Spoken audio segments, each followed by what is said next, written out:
Let's consider this your final spoiler warning. We are about to bring you bang up to date with last night's episode of The Traitors, and it all ended with a beautifully timed bombshell from the latest contestant to leave the castle. Take a look.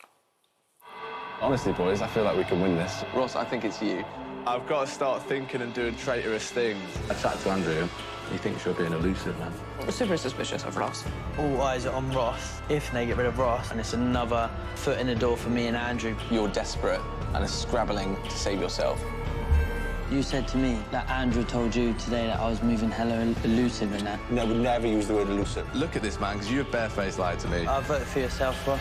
I voted for you, Ross, tonight. Ross, you have received the most votes. I was actually the son of someone, and that person was Diane.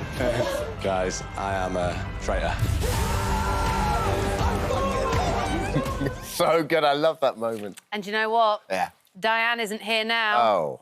But Ross is. Hey, Ross! How you doing? You okay? Yeah, so cool. How are you doing? I'm all right, you know. I'm all right. It's funny because you watch it back, so I watched it back last night, and you can't help but get transported back to the moment. And so, you know, I was going through an emotional roller coaster, getting angry at the round table, you know, having fun with it at the end. So, I mean, to get people up to speed who have seen it or maybe aren't really sure what The Traitors is all about, for most of the show, you've been playing a faithful, trying to spot who in the group is a traitor. Yeah. Then you got recruited. Yeah.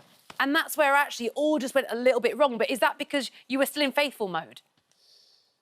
Yeah, a little bit. Like, I'm, you know, 100% faithful through and through. There just wasn't enough time to implement a game plan, right? Yeah. You know, I had all these thoughts in my head of what I was going to do. Sit down at breakfast, Zach is straight in there, couldn't have a sip of coffee before. You know, I need a bit of sustenance just to get the brain ticking, and when you've got someone just gunning for you straight away. So, you know, it was just hard. It's hard to be in that situation and get your game plan across in such a short space of time. The show is so interesting for me because having worked on Big Brother for so long, where basically, you know, it was a game show, but largely you won from being the most amiable and, like, the nicest person to live with. And trustworthy almost. Right, exactly. Yeah. So when people kind of betrayed trust in the house, it was quite a big thing. It's the whole point of the show. So there's kind of, you know, you're not in there to make friends as such, but it's kind of fair game, isn't it, really? It's fair game. You're not in it to make friends, but you do. Yeah. You know what I mean? It's such an intense environment. That must be the hardest thing. Yeah, and, like, you know, this is obviously a small version of it, but when you're sat around with 22 people around this huge table, you can't not look at them. It's so intense. So, you know, you're only out there for a set amount of days, but you make those real connections with people straight away. And also, it's so concentrated. It's so concentrated, and it's like a microcosm of, like, what life is, but at the same time, it's not reality because, you know, in real life, you don't go around backstabbing your friends and stuff. Do you know what I mean? And accusing them of stuff all the time. People and you know, winking at cameras. And it's like, it's a bit different than real life. So, it was, you know, like you saw with me and Paul, like, I adored Paul, and we got on really well. And when I found out he obviously was a traitor, you know, every part, like, I didn't feel annoyed or anything. I just thought, fair play to the man. Yeah, well played. Like, I didn't realise, I hadn't watched the season before. Silly of me. I didn't really have. Is it silly? Do you think, like, in many ways it was kind of nice to go in the blank sheet? Yeah, 100%. I think because me and Mum went in, it allowed us to have a bit more fun with it. If we then had some kind of crazy game plan as well, which we genuinely didn't, it would have been too much pressure then to actually just go in and try and have a bit of fun. Gosh, you can't be so casual. When me and Mum went in, when your mum was in, this has just been the bombshell of the whole series. So your mum, Diane, I mean, she was on the show last week. It was like having Beyonce in. Everyone was just so obsessed with her. It was, I tell you what, this building, right, so, you know, you've got some big shows that, like, big guests, big Hollywood A-listers come in. This place, there was just a frisson when your mum came in. You could honestly go, is she in? Have you seen her? Like, it's unbelievable. Richard Arnold was there. Graham Norton's people were outside. I mean, everyone wanted a piece of the big D. Oh, and she played it so well. That doesn't sound right, but OK. Oh, gloss over that. When she came back and she told me, and we were all going, you know, me and the siblings were going, was it overwhelming? She was like, no, not at all. So She's born chill. for it. She's born for it. She was, and what was amazing, because when you first find it, because we as the viewers find out quite early on that you're mother and son before they only found out when you left last night. Yeah. But we kept thinking, he's going to say mum by accident, he's going to call her mum. Did you ever do it? I never did it. I never did it. So It was actually I'd never be able weirdly. to do that. It wasn't hard. I thought that was going to be the thing. Yeah. I thought, especially in challenges where maybe, you're kind of lured into a false sense of security, there's other stuff going on that maybe I'll just, the slip of the tongue, I'll say mum. But it was surprisingly easy to call her Diane. Really? Does that say something? Like, I don't really know. But do you know what I mean? It was. Says you were a born traitor. Yeah. Before we have a look at how, when you get recruited to be a traitor, how easy was it to turn? It was easy. Yeah, it was easy. I don't know. I think in some ways I probably should have been a traitor.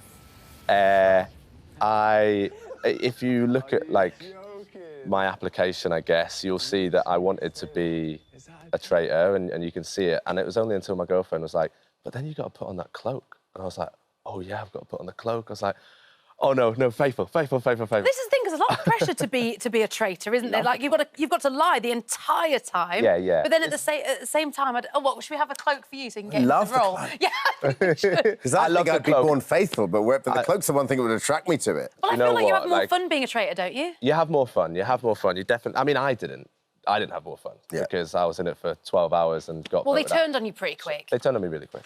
Yeah. Well, let's take a look at incredible moments of you and your mother. What made you apply for this? Funnily enough, my mum put me up for it. Paul just could be my son. But Ross is. I am your mother. You listen. I think I'm saying some silly stuff. We've actually not told each other that we're both faithful. I started planting seeds and she's gone. It's very sneaky. Why have you not had so many roasts before? Oh, my mum always makes, not the best ones. I hope we would get a chance to speak. You need to stop on Zach. You're still a question mark. No. I am your mother. You listen to me. You just. What about Diane? She's just getting too brave and stuff. You put her in her place. If I've got an opportunity, they're getting it. I can't believe this. I mean, I've worked with Dermot all week and I thought I knew him. And now look what's happened. He's been recruited! I didn't think you had evil in you, Dermot, but here we are. You can't help it when you put the cape on, can It you? feels powerful, right? Really get into it, Ross. Are you impressed with how long you actually did stay in the competition, especially with the added pressure of pretending not to be mother and son, and you're both faithfuls, then you go to be a traitor? Yeah, no, 100%. I really didn't want to go out first. And nobody does. No. But after that, again, because I hadn't quite caught up with the first season, didn't really necessarily know what it was about. I was like, oh, I'll be rubbish at this, and I didn't think I was going to get past kind of 3, 4. So anything after that was a bonus, and to get to episode 10, whatever number contestant that was amazing. Yeah. You start seeing the finishing line. You You start seeing that cash money. Well, there was You really time- do, yeah. I saw, there's little times when your mum tried to just give you a little bit of advice, don't keep going for him or stay away from her. Have you two debriefed since? Yeah, we debriefed. So she obviously went, and then when I left, I just took a beeline to her house, basically, so we could have a little debrief, and we stayed up till kind of 4 or 5 in the morning just chatting about it, which is so lovely because, the other contestants don't get that, right? No. They go back to their families, they'll ask how it was, but, if you're not in the situation, it's not a real debrief, Yeah. So we got to kind of analyse it, and we're very competitive people, so at the start it was quite nice, and then it was like, what could we have done better to win the game? That's the thing, I think most people watch it and you put yourself in the position, don't you, and go, OK, could I spot a traitor? So what would be your tips, as it were? Like, do you think you were good at spotting traitors? Dermot, I've got no tips, mate. I think we all know that I'm one of the worst traitor spotters the game's ever seen. So I wouldn't take tips off me, to be honest with you. But no, But you must see the nuances and you work out if that person's playing. It must be so hard. You're probably so overthinking that all the hard. time. Yeah, because if someone's quiet, they're a traitor. If someone's loud, they're a traitor. If someone is feeling not great that day because of just being a human traitor. Really interesting. You know? We had Dr. Dave Wilson on, our criminologist. We were just talking about it yesterday. And he was saying it's the grey man you want to look out for. It's not the loud or the quiet ones. It's the ones in the middle. Yeah. Too loud and you stand out. Too quiet, what are they hiding? Exactly. It's a very intricate balance to play, isn't it? It is. I mean, your mum did play it so well, and then she got so good that she was a threat, and then you had this awful moment of watching your poor mum be buried alive. I mean... This could have changed the game a little bit on there. I mean, you're up again, you're like, wow, OK. This was but personal. I love the fact they did this. It was so good. Your mum was such a great sport for doing it as well. Was it weird to watch, though? Yeah, well, yeah, of course it was. You know, nobody wants to see their kind of 60-plus-year-old mother getting put in a coffin before her time, you know. But, Look at the way Claudia just slams the lid. In you get. Claudia took no prisoners at all. Yeah, it was weird, but also you do very much see that there's lights and it's a game. And my kind of feeling was, OK, if I'm too emotional, the other contestants are going to think that's weird because, like, me and Diane aren't very close, you know, we're trying to keep a distance. You know. Why is he so gab about Diane? Still calling her Diane, not Mum. I've been calling her Diane since. Claudia, you're so right with Claudia, though. I don't think there's anyone else could have done it because it's that combination of charm and ruthlessness. Yes, you're so right. She's warm and evil at the same time. She's brilliant. Who's going to win? Oh, yeah, come on. Who's your money on? I mean, look, I was only a traitor for 24 hours, so it's Team Faithful all the way for me. Nice. I think maybe Harry might bottle it towards the end, give himself away a bit. We'll see. We will see. We will see. Thanks, It's very exciting. Thank you so much for that. Okay. Oh, we've been hooked. Now,